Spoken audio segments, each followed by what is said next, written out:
اور آپ حضرات مجھے نہ کہیں کہ ہم آپ کو خوش آمدید کہتے ہیں، میں آپ سے کہتا ہوں میں آپ کو خوش آمدید کہتا ہوں۔ میں نے آپ کو معاف کر دیا۔ اور میں نے پارلیمنٹ میں کہا تھا اور آپ سب لوگوں نے سنا تھا جب میں نواز شریف صاحب کو خطاب کیا تھا کہ میاں صاحب جب آپ جیل میں تھے تو میں نے آپ کی رہائی کی بات کی تھی، لیکن اگر آج عمران خان جیل میں ہے تو میں اس کی رہائی کی بات کروں گا۔ یہ سیاسی بات ہے کہ جنرل ضیاء الحق کے زمانے تک تحریکیں تھیں، ہم جیلوں میں تھے، ہمیں سیاسی قیدی کہا جاتا تھا، لیکن جب 9/11 ہوا اور امریکہ نے پوری دنیا پر اور مغرب نے پوری دنیا پر غلبہ حاصل کیا، مغرب کی سرمایہ داریت چھا گئی، اس کے بعد آپ کے ہاں سیاست اور سیاسی قیدی کا تصور ختم ہوا۔ اب اگر سیاستدان کو گرفتار کیا جاتا ہے تو پھر کرپشن کی بنیاد پر گرفتار ہوگا، اور اگر مذہبی آدمی کو گرفتار کیا جاتا ہے تو دہشت گردی کی بنیاد پر گرفتار ہوگا۔ وہ جو کسی زمانے سے بات چلی آ رہی ہے کہ ملک کے سیاسی نظام میں فوج کا کردار ہونا چاہیے اور اس کو قانون کے حوالے سے اس کو آپ کردار دیں، یہ تو ترکی بنانا چاہتے تھے، ہم ترکی حکومت بنانا چاہتے تھے کہ اس میں فوج کا کردار ہونا چاہیے۔ آج اس قانون کے تحت ان کو یہ کردار دے دیا گیا ہے۔ یہ سارے اختیارات جو فیڈرل گورنمنٹ کے پاس تھے وہ آپ نے آج چیف آف ڈیفنس فورسز کو حوالے کر دیا، اور ان کو اگر آپ نے ایڈوائزر بھی بنا دیا ہے، ڈیفنس ایڈوائزر، تو اب وہ کیبنٹ میں بیٹھے گا، اب فیلڈ مارشل بھی ہو، آرمی چیف بھی ہو، اور وہ چیف آف ڈیفنس فورسز بھی ہو، اور وہ کیبنٹ میں بیٹھا ہو۔ آپ بتائیں فیصلے کون کرے گا؟ نواز شریف صاحب کرے گا؟ پاکستان تحریک انصاف کا ایک وفد میرے ہاں تشریف لایا تھا، ان سے یہ عرض کیا تھا کہ آپ نے ایک اچھا آغاز کیا ہے، بدایت خیر، اور تدریجی طور پر تحلیل ہوتی ہیں ساری چیزیں، بیک وقت نہیں۔ میری زندگی کا جو سیاسی آغاز ہے وہ جنرل ضیاء الحق کے ماشاء اللہ کے خلاف تحریک ہے، تو میری سیاست کی ابتدائی اسٹیبلشمنٹ کے ساتھ ٹکراؤ کی ہے، اور پبلک میں نظر آئے کہ یہ لوگ جو اس وقت اکٹھے ہم سے بات کر رہے ہیں ان کی ترجیحات کیا ہیں، ہم ہیں یا اپنی ذات، ہم ہیں یا اپنا مفاد۔ پبلک کو نظر آئے، پبلک سمجھتی ہے چیزوں کو۔ 45 سال سے افغانستان پاکستان کے درمیان خط کے اوپر مسلسل جنگ ہو رہی ہے اور خون بہہ رہا ہے، اور وہ زخم گہرا ہوتا جا رہا ہے، پھیلتا جا رہا ہے، اور خاکم بدہن۔ اگر نصف صدی ایک خط کے اوپر مسلسل خون بہتا رہے، وہ جغرافیائی تبدیلیوں کی نشاندہی بھی کرتا ہے۔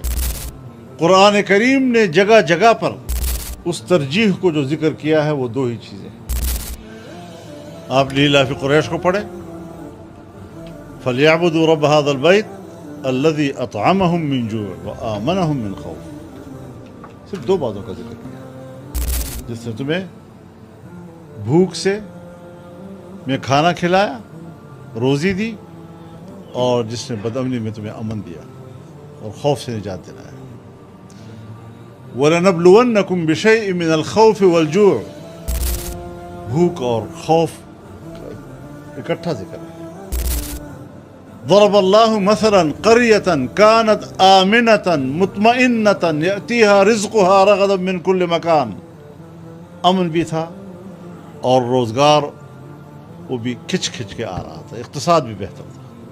فکفرت بانعم اللہ، جب انہوں نے اللہ کی نعمتوں کا انکار کیا، فاذاقها اللہ لباس الجوع والخوف، پھر بھوک اور بدامنی کا مزہ چکھا دیا۔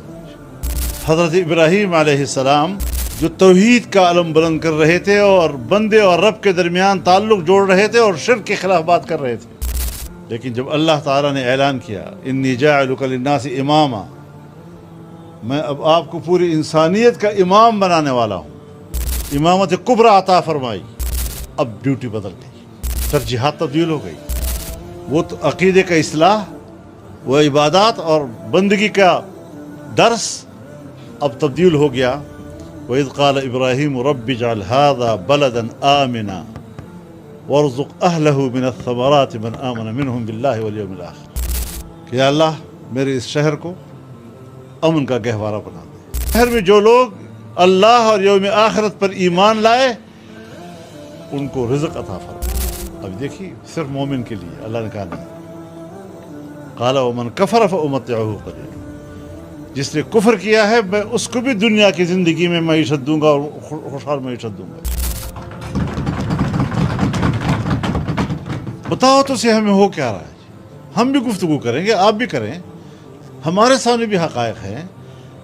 ان کو اگر اپنی انٹیلیجنس پر بھروسہ ہے،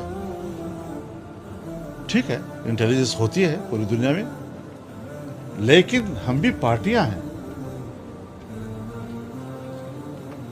چپے چپے کے اوپر میرا کارکن رہ رہا ہے، گاؤں گاؤں میں میرا کارکن رہ رہا ہے، اس پر جو گزر رہی ہے وہ مجھے حال احوال دے رہا ہے۔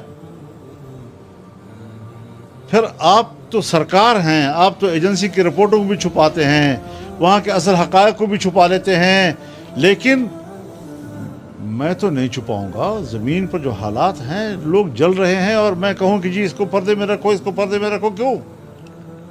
یہ تو قوم کی امانت ہے، میرا کوئی ذاتی مسئلہ نہیں ہے اس حوالے سے۔ ہمیں بالکل نوٹس لینا چاہیے۔ بلوچستان سے 250 لوگوں کو بلایا گیا، اور یہاں پر ایک ایک نے ان کو وہ سنائی ہیں، وہ بھی توقیری کی ہے ان کی معززین کی۔ نحمده ونصلي على رسوله الكريم، اما بعد۔ انتہائی قابل احترام جناب محمود خان اچکزئی صاحب، ناصر عباس صاحب اور جناب بیرسٹر گوہر صاحب، تمام معزز پارلیمان کے ذمہ دار اراکین، چینیوں کا ایک کہاوت ہے کہ اگر 1000 میل کا سفر کرنا ہو تب بھی اس کی ابتدا پہلے قدم سے ہوتی ہے۔